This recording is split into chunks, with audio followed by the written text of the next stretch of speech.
Muito bom dia, meus queridos irmãos, mais uma vez. Bom dia a todos, graça e paz, sejam bem-vindos. Estamos começando mais um encontro da madrugada com Deus. São 4 horas da manhã, 5 minutos. Sejam todos muito, muito, mas muito bem-vindos. É sempre uma alegria ter vocês aqui conosco, compartilhando dessa esperança maravilhosa. Você sabe, né? Você sabe. O nosso propósito aqui é nos preparar para buscarmos a promessa da chuva cirúrgica. Estamos clamando por essa promessa, estamos nos preparando para receber a chuva cirúrgica, que não vai demorar, irmãos. Muito em breve Jesus cumprirá a sua promessa, os que estiverem prontos receberão esse poder e vamos terminar a pregação do Evangelho para que Jesus volte logo. Sejam todos muito bem-vindos. Que Deus abençoe você ao longo dessa jornada. Eu quero convidar para estar conosco em oração a minha irmã Adriana, lá do Rio Grande do Norte. Bom dia, Adriana. Abra o seu áudio aí, Bom menina. dia, Tudo bem, né, Adriana? tudo bem? E aí, Chapada tá chegando, viu? Já já vamos estar nos encontrando ali na Chapada Diamantina, dia 19 de janeiro. Vai ser uma bênção, viu? Adriana, eu quero convidá-la para nos apresentar a Deus em oração nesse momento. Pode ser? Sim, Fica à vontade, viu? deixa eu ajoelhar para a gente orar. Oremos. Pai amado, agradecemos ao Senhor porque mais um dia o Senhor nos despertou no poder do Teu Espírito Santo, nos concedeu o Teu fôlego de vida. Que o Senhor, na graça do Teu Filho amado Jesus Cristo, tenha misericórdia de cada um de nós, perdoa as nossas falhas, os nossos pecados, nos acompanha durante todo este dia. E que toda esta programação da madrugada com Deus, te procurando em espírito e em verdade nas primeiras horas, possamos te ter, Senhor, não só agora, mas durante todo o nosso dia. É o que te pedimos, em doce nome de Cristo Jesus. Amém. Amém. Amém. Obrigado, minha irmã Adriana. Como é o nome da sua filha que eu esqueci? Amanda, Amanda. Ela tá bem, né? tá bem, graças a Deus. Graças a Deus. Deus continue cuidando dela, e de vocês aí. Um abraço, Adriana. Deus abençoe. Abraço. Muito bem, vamos louvar o Senhor, como a gente sempre faz aqui, começando com esse louvor para a glória do nosso Deus.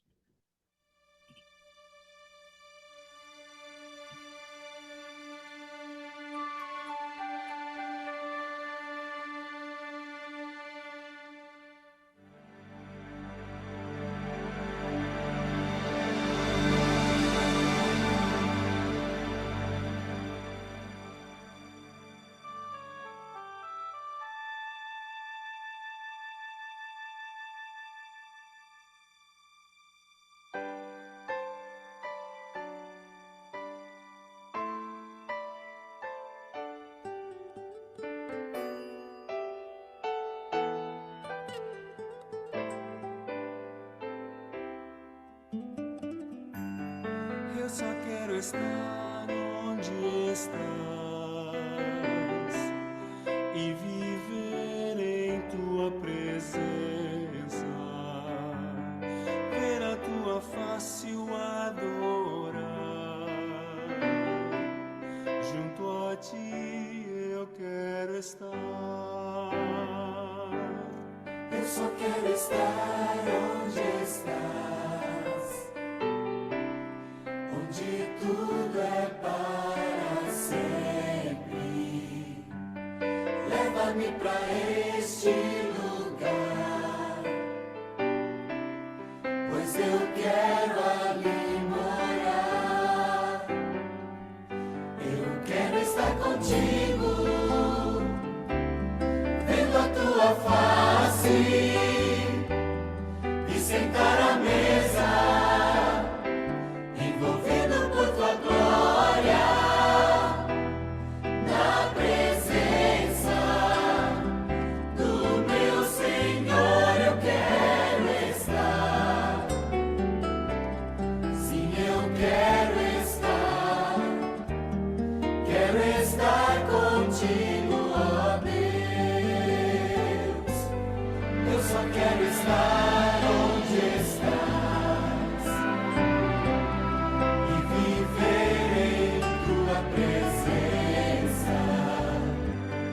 ver a tua face o adorar.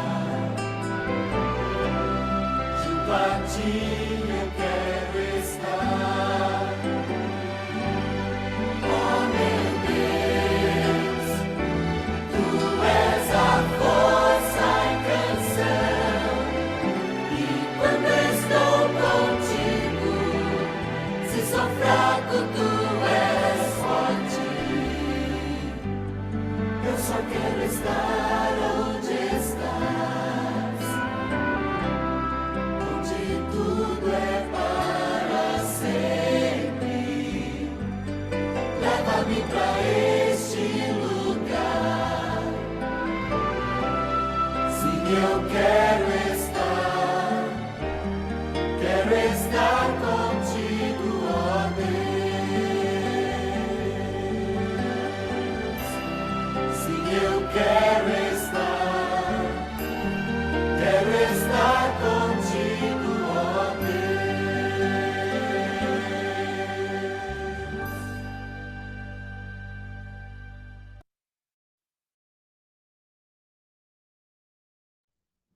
É exatamente isso que nós queremos, queridos. Estar onde Deus está.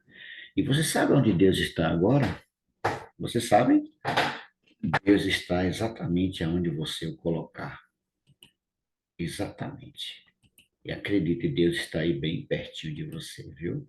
Seja muito bem-vinda, minha irmã Angélica. É uma alegria tê-la aqui conosco. Deus abençoe. Dá um bom dia para esse povo aí, Angélica. Amém. Bom dia. Bom dia, mais Bom irmãos. dia. Tô com saudade de você, viu, Angélica? Eu também estou com saudade. Seja muito bem-vinda, Angélica. Uma alegria Estou com tê-la aqui saudade de conosco. todo mundo. Martinha, um abraço. Deus abençoe, minha irmã. Vamos convidar alguns amigos para estar conosco na oração. Quero convidar aqui meu irmão Hélio. Bom dia, irmão Hélio. Abra seu áudio, por gentileza. Bom dia, Você está bem? graças a Deus. Amém por isso. Quero convidar também, eu vi ela aqui na estante. Irmã Zuleide. Cadê? Onde foi que eu vi? Aqui. Irmã Zuleide, a senhora está podendo falar? Bom dia. Se puder, abra seu áudio aí, tá bom?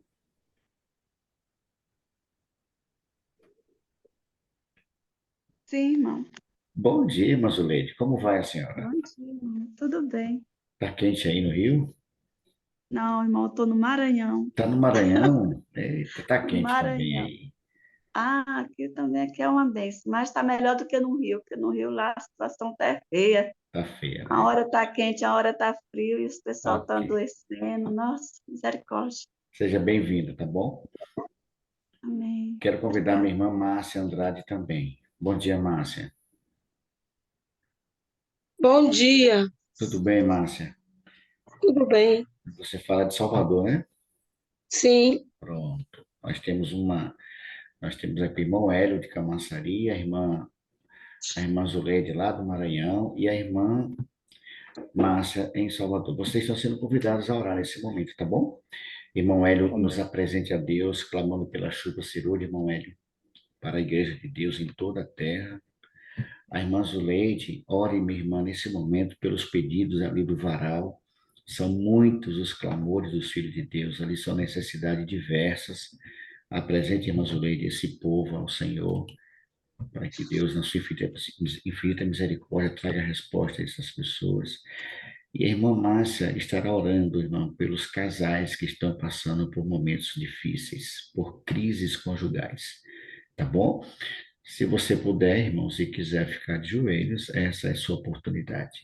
A gente começa com o irmão Hélio, depois a irmã Zuleide, depois a irmã Márcia.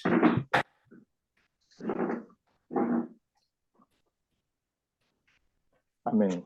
Oramos então. Santo Deus, querido Pai, nesse momento agradecidos somos, ó Deus, pela vida, pela saúde, pelo privilégio de estarmos na tua presença. Senhor, a tua palavra diz que pedi e dar-se-vos-á, buscar e achareis, batei e abrir-se-vos-á. Pois, Pai, neste momento, querido Deus, nós pedimos a unção dobrada do Espírito Santo em cada mente e cada coração. Senhor, envia sobre nós a chuva, meu Deus, seróide, ó Deus. A Deus, ajuda-nos, ó Deus, a a estar sempre do teu lado, te buscando em espírito e em verdade. Precisamos, Senhor, do Espírito Santo. Ah, Deus, Espírito Santo, nós precisamos de Ti, Senhor, para fazer a Tua obra. Muito obrigado, Senhor, por tudo. Nós te louvamos e agradecemos em nome de Jesus. Amém? Graças a Deus. Amém, Senhor. Maravilhoso Pai, continuando, Senhor, a oração. Bendito e Todo-Poderoso. Estamos aqui, Pai, na Tua presença, de joelho prostrado perante Ti, Teu servo, Glória a Pai Deus. serva, para Te pedir, Pai, que o Senhor venha abençoar cada pedido, Pai, do varal, que Tu sabes, Senhor, o desespero de cada pessoa, cada Teus Verdade, meu filhinhos, Deus. Tuas filhas, que Te pede, Senhor, todos os dias na Tua presença. E temos a certeza que só o Senhor pode fazer todas as coisas, porque nós temos o Deus do impossível. Amém. Então, Senhor, que seja de perfume, que sirva de perfume suave para que chegue até o Teu santo trono. A Amém, cada Senhor. pedido, Pai, do varal, de cada pessoa que está ansiosa, clamando pelas bênçãos do céu, para que o Senhor venha derramar bênçãos sem medida e que chegue, Senhor, até sua narina, cada pedido que está, Senhor, dos teus filhinhos, que o Senhor venha abençoar conforme a tua vontade. Amém, Que Senhor. nós faz um pedido, Senhor, nós quer que logo aconteça, mas que seja feita a tua vontade. E que o Amém. Senhor venha tirar toda a ansiedade, todo desespero do coração das pessoas, que faz os pedidos, Pai, mas que venha colocar confiança, certeza que vai chegar até teu santo trono. Amém, E o Senhor. Senhor vai derramar bênçãos sem medida no coração e na mente de cada pessoa, Pai, que faz os pedidos, cada família, cada filho, Pai, que está com os pedidos no varal. Que o Senhor venha derramar bênçãos sem medida e venha nos ensinar a esperar conforme a tua vontade. E esperar, Senhor, com confiança e na certeza da vitória alcançada. Amém. Por isso, Pai, nós te pedimos essas bênçãos, não porque nós merecemos, mas em venerado nome do teu Filho amado, Senhor Jesus Cristo, que vive e reina eternamente. E abençoa também, Senhor, cada família aqui representada na Madrugada com Deus. Eu te Amém. peço essas bênçãos em nome do Pai, do Filho e do Espírito Santo. Amém. Amém. Amém, Senhor. Pai de amor, de misericórdia, ainda na tua presença, viemos a suplicar, Senhor e Pai, que o Senhor, conforme a tua bendita vontade, visite, Pai, neste momento, os lares onde há Amém, casais que estão precisando do teu amparo, da tua direção, Misericórdia, Senhor. tua mão poderosa a envolvê-los de tal forma, Pai, que eles sejam conduzidos, Pai, a Ti em humilhação e entrega, pois nós sabemos e cremos que em um lar, entre um esposo e uma esposa, o Senhor tem que ser o centro.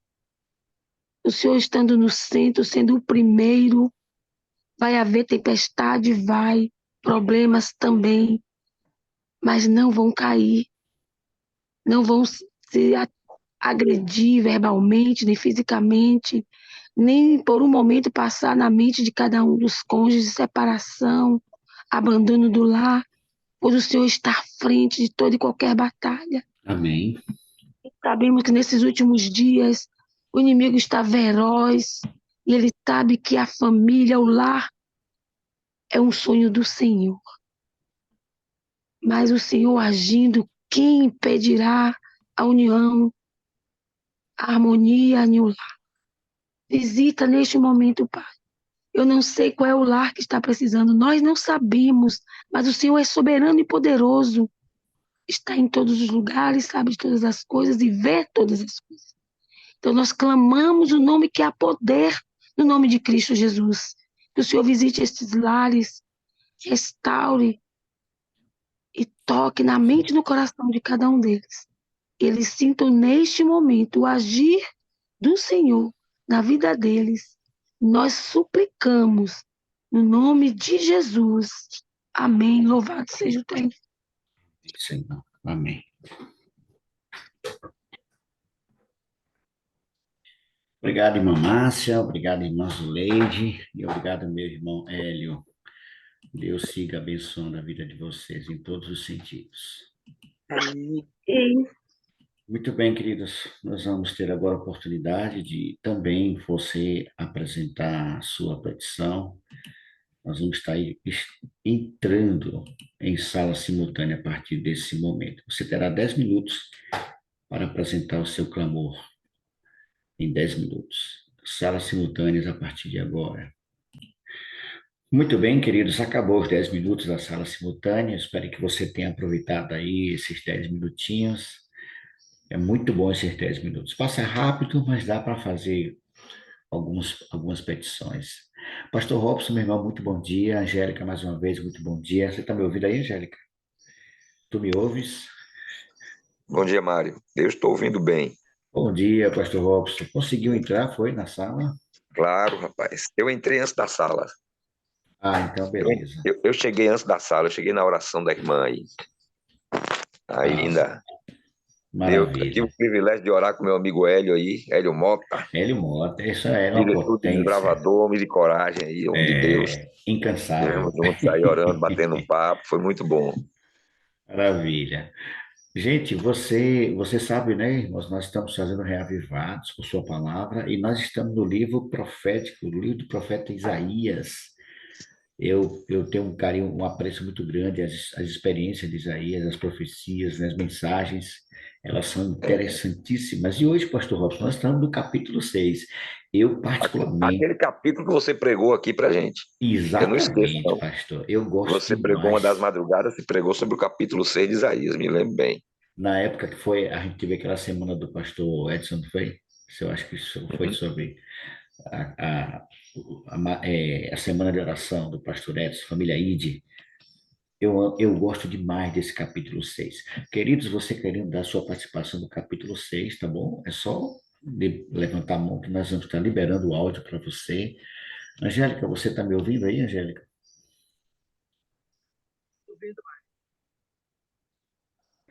Tá baixinho, bem baixinho o som de Angélica. Tá muito baixo o som de Angélica mesmo. Acho que ela está com fone de ouvido. Mas vamos lá, queridos. Bíblia na mão. Você está com sua Bíblia em mãos aí. Isaías capítulo 6. É um dos chamados mais impressionantes da Bíblia. É o chamado do profeta Isaías. É impactante o chamado desse homem. Isaías capítulo 6.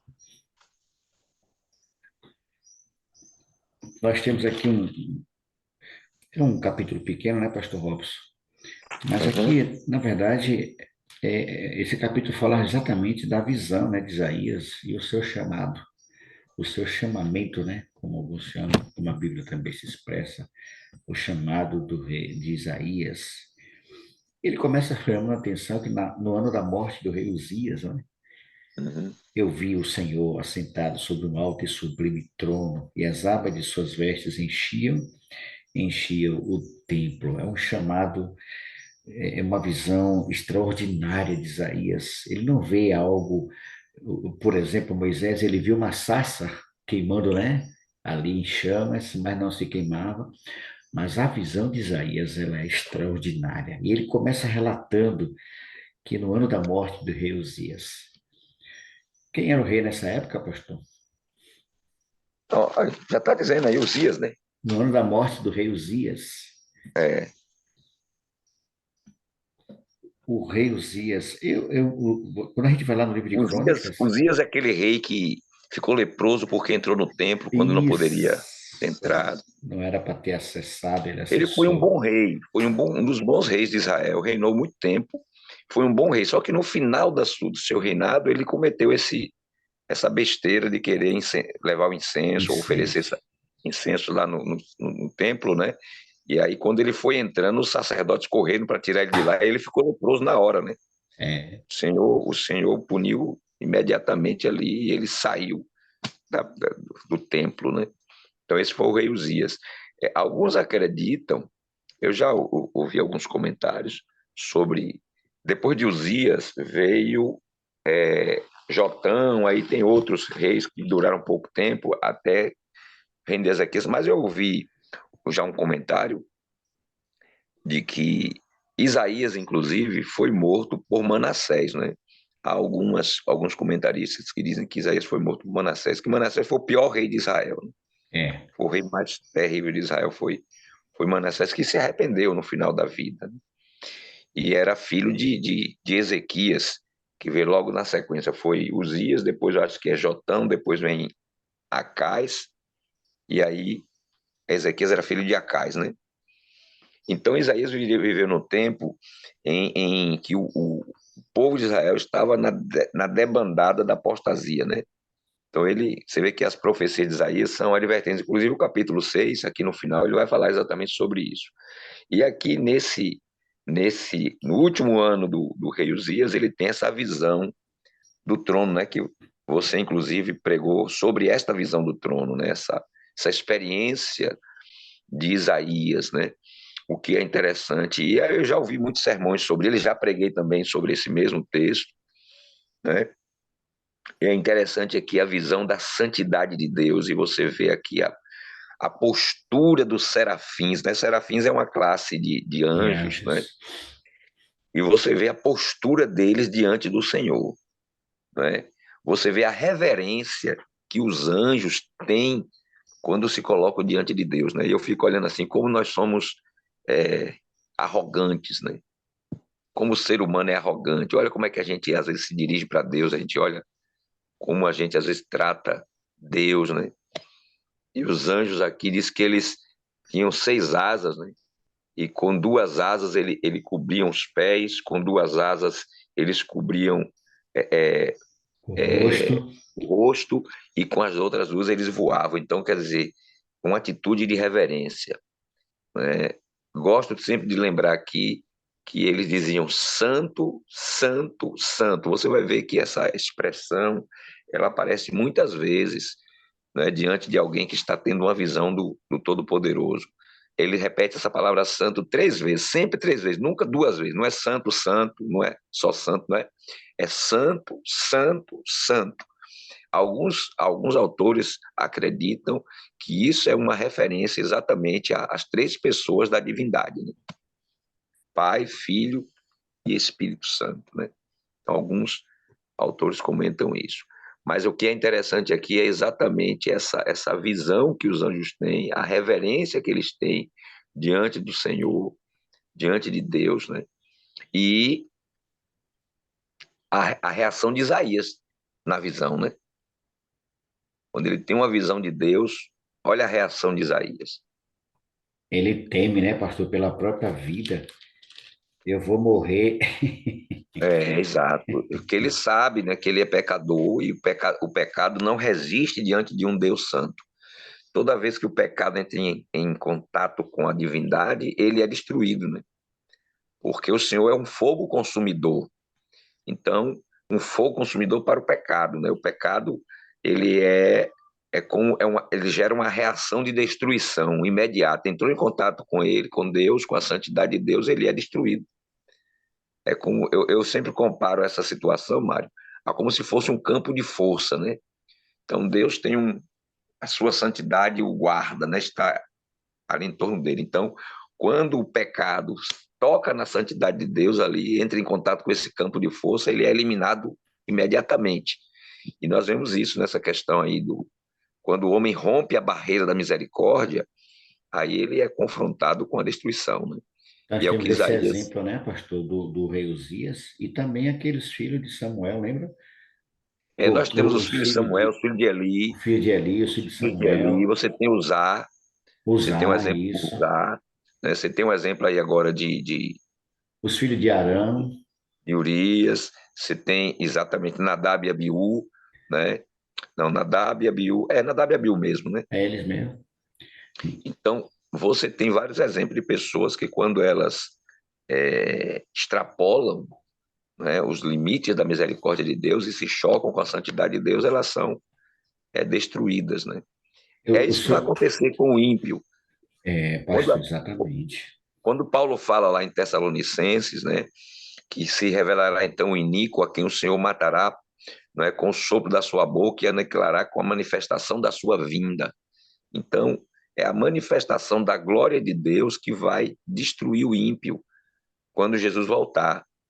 Não é que o Senhor vai sair matando, não, é porque o pecador, sem a graça de Deus, ele fica exposto à glória de Deus.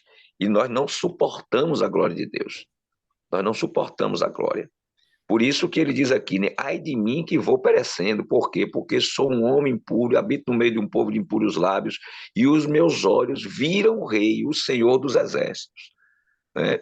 E ele só não morreu porque o que aconteceu aqui logo depois mostra a misericórdia de Deus com o ser humano. Um dos serafins voou até ele com uma brasa viva do altar e tocou nele com aquela brasa e o seu pecado foi tirado. Né? A iniquidade foi tirada. Deus cobriu com o manto da justiça de Cristo naquele momento o profeta Isaías para que ele não fosse destruído. Senão ele seria destruído, era a consequência natural de estar na presença de um Deus santo e poderoso como é o nosso Deus. Então a consequência natural seria a morte. É como se expor a radiação. Ô, pastor, deixa eu lhe fazer uma pergunta aqui. Eu sei que está dentro do tema dessa questão da santidade de Deus, mas veio à minha mente, talvez seja também um questionamento de alguns irmãos aqui e aqueles que vão assistir no futuro. Só voltando um pouquinho, pastor, essa questão da santidade de Deus, muito bem colocada aí pelo senhor.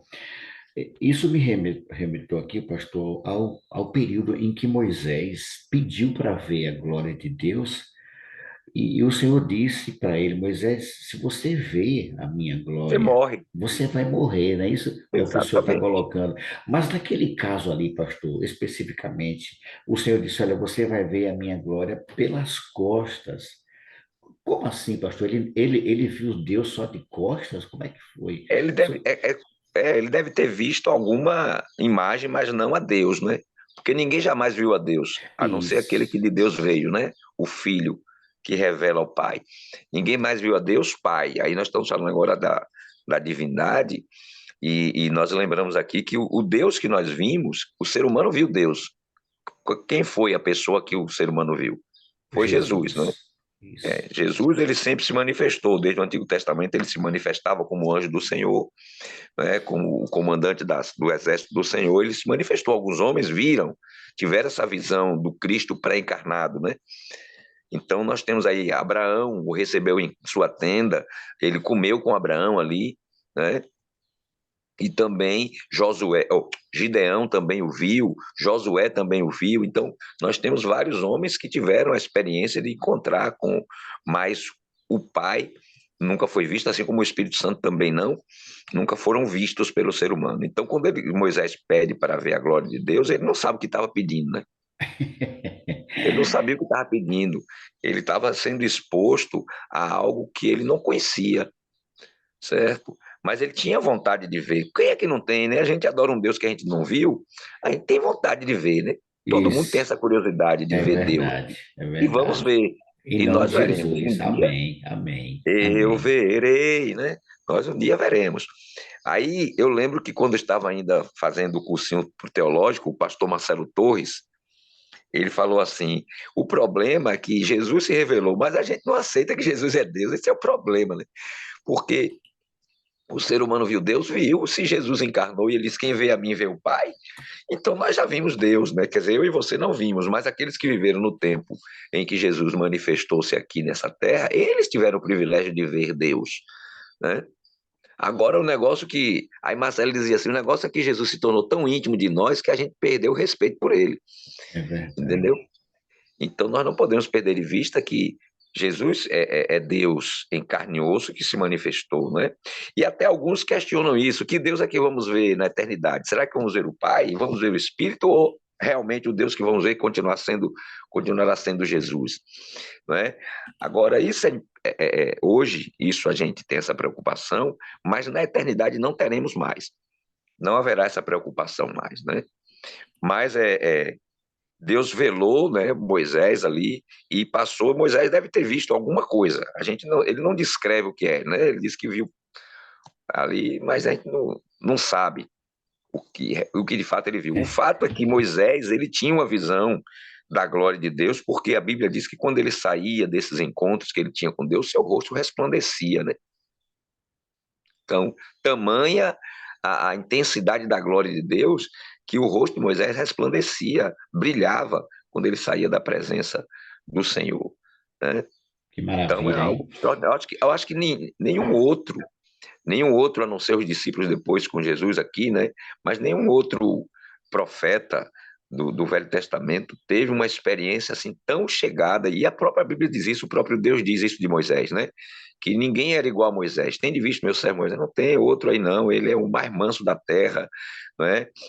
Eu falo com ele face a face, né? Imagine, Então, que privilégio, hein, pastor? teve uma experiência fantástica, coisa extraordinária, experiência. Eu não conheço nenhuma outra experiência tão marcante assim que é, porque nós temos o caso de Enoque, que foi levado para o céu em vida, não é? Teve uma experiência fantástica com Deus, mas ele não descreve, ele não fala das coisas que aconteciam ali. E Moisés não, Moisés, a Bíblia descreve bem como é que acontecia. Moisés ia para o monte, passava 40 dias e 40 noites sem comer, sem beber, jejuando lá, e Deus o sustentava pelo seu poder, na presença de Deus, envolto naquela nuvem, não é? E ali conversando com Deus. É, só quando a gente chegar lá para a gente perguntar a ele. É Era uma verdade. coisa fantástica, fantástica mesmo. Eu digo uma coisa para o senhor, pastor Robson, eu ouvindo essas coisas assim, dá uma inveja, meu amigo. Como eu gostaria de ter essa intimidade com Deus também. Nós temos o privilégio, né, nós temos o privilégio de ter uma relação tão assim, tão chegada com Deus como ele teve também, né? Nós temos, é porque a gente não faz como ele fez, a gente não tem É, essa. Eu estou lendo o livro agora, esse livro está até aqui, ó. Esse livro aqui, ó, Um Milagre Após o Outro, a história do pastor Pavel Goya. Não sei quantos vocês já ouviram falar nele. Ele é um pastor romeno. Nessa história, Pavel Goya é um pastor que tem uma experiência de intimidade com Deus muito grande, né? Ele tem uma relação muito íntima com Deus e muitos milagres. Aqui é um milagre após o outro, contando. Ele viveu na Romênia comunista, né? E eu estava lendo o capítulo ontem aqui, o capítulo que eu li antes foi quando ele estava no exército, como Deus o livrou de trabalhar no sábado lá, todas as vezes que ele foi chamado, né? Como Deus trabalhou ali, mas ele, com muita coragem, ele se manteve firme ali. Então, assim, é um homem que ele se determinou quando ele teve esse primeiro encontro com Deus, compreendeu a necessidade de comunhão, que ele decidiu nunca sair de casa sem ter a certeza de que Deus estava com ele. Então ele ficava ali em oração, em comunhão, estudando a Bíblia, até que ele só saía depois que ele tinha certeza, quando ele sentia a presença de Deus, Senhor, só vou se o Senhor tiver certeza que o Senhor vai comigo. E ele não saía, ele ficava ali até sentir a presença de Deus. Quando ele sentia a presença, amém. aí, Mostra aí, então, pastor, esse livro de olha, novo, para quem tem Um interesse Milagre aí. Após o Outro, de Greg Bood. É a história do pastor e Pavel Goya. Esse pastor, tem vários vídeos dele na internet. Você pode encontrar lá Pavel Goya, bote lá, que ele tem vários testemunhos dele lá, fantástico. Um Na milagre internet, após o outro. um milagre após o outro, muito bom. Então, Maravilha. nós temos o privilégio de ter essa intimidade, é que a gente não passa o tempo que deveria passar com ele, É verdade. Ô, entendeu? pastor, e voltando aqui para o livro de Isaías, eu até grifei aqui, não estava, mas eu grifei o verso 10, pastor. Uma certa feita, eu não sei se foi o senhor, se foi o pastor Edson Loura, falou um pouco sobre esse verso. Ah, não, Sim, foi aquele pastor que fez um Patrick Marlon, Isso. Ele fala sobre esse capítulo, verso 10, torna insensível o coração deste povo, endurece-lhe os ouvidos e fecha-lhe os olhos. Aqui não é Deus que está endurecendo nada, Deus está dizendo que eles se tornaram um coração duro, não é isso? Porque o chamado de Isaías foi para chamar a atenção desse povo, uma advertência, né? O chamado para a é, missão. pois é. Qual é a ideia desse verso 10, Olha, pastor? E é interessante aqui o seguinte, não, porque é o seguinte, o povo de Israel era um povo de dura serviço, né?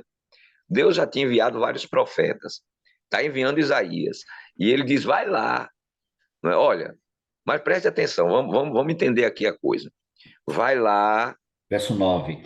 a primeira pergunta de Deus é, a quem enviarei e quem há de ir por nós?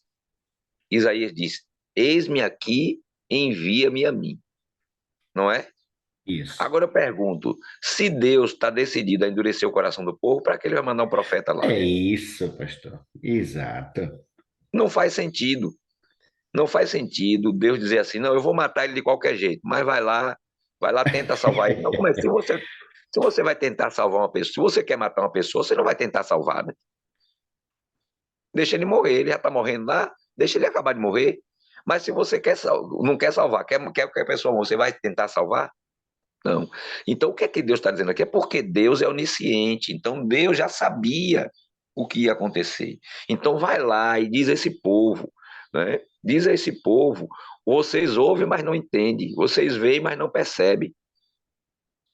Torna insensível o coração desse povo, endurece-lhes os ouvidos e fecha os olhos para que não venha a ver com os olhos, ouvir com os ouvidos, a entender com o coração e se converta e seja salvo.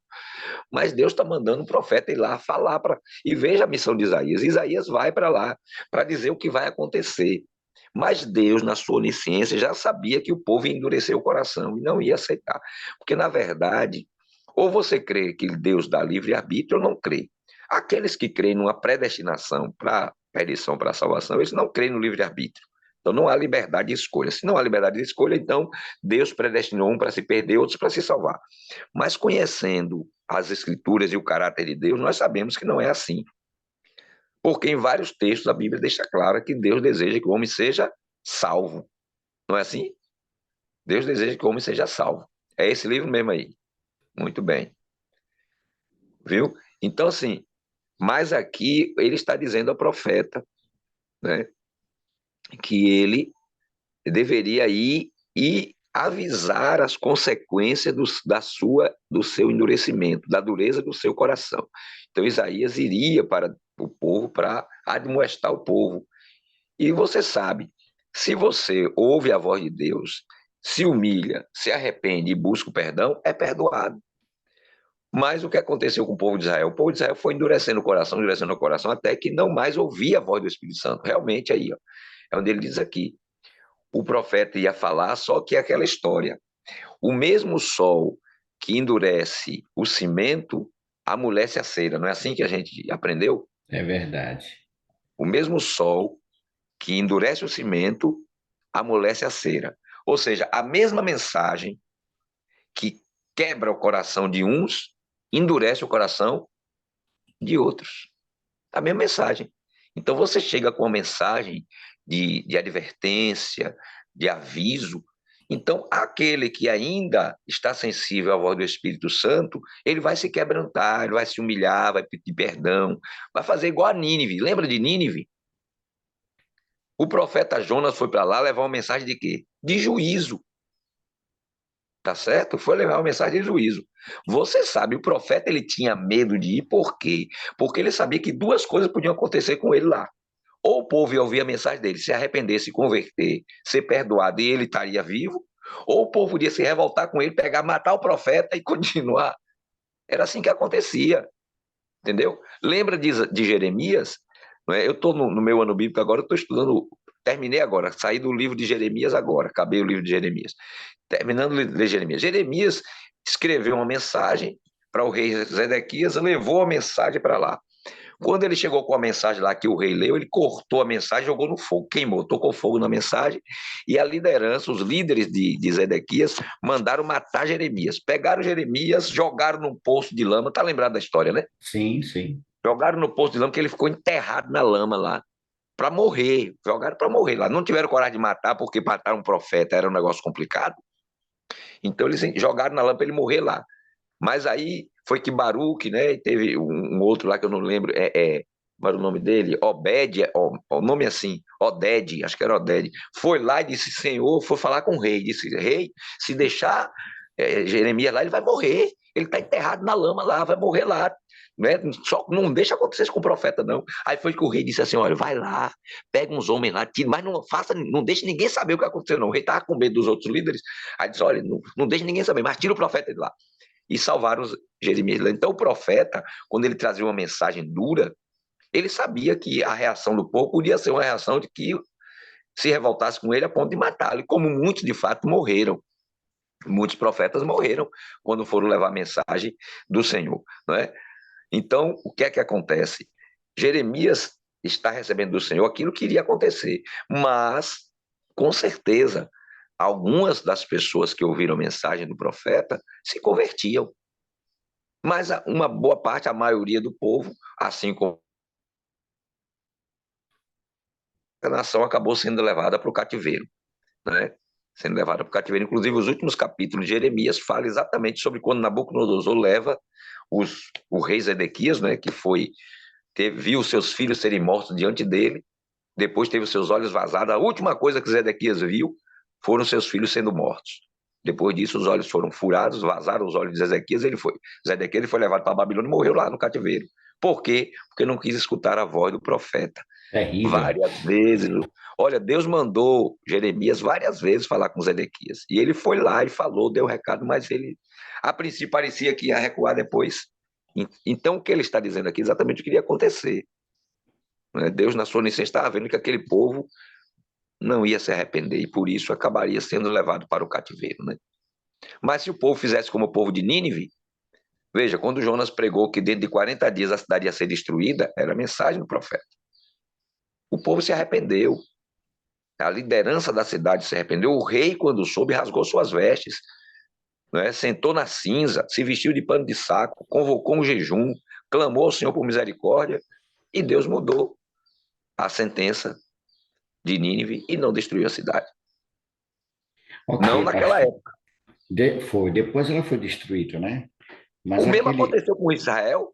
Lembra que quando Josias encontrou o rolo do livro lá, quando encontraram o rolo do livro lá na reforma do templo, que leram diante de Josias, ele se humilhou diante de Deus, e Deus disse: olha, assim, porque você se humilhou, porque você buscou a minha face, porque isso não vai acontecer nos seus dias, né? Você vai morrer em paz e não vai acontecer nos seus dias, né? Então, aí mostra a misericórdia, né, e a justiça de Deus. Partindo aqui para o final, pastor Robson, o verso 11 até o 13, Isaías então faz uma pergunta: Senhor, até quando? E Deus responde para ele: até que sejam desoladas as cidades e fiquem sem habitantes, as casas fiquem sem moradores e a terra seja de todo assolado. Veja que esse coração insensível, a dureza do povo, não iria durar pouco tempo, mas um tempo muito longo, não é? E o versículo 12 ele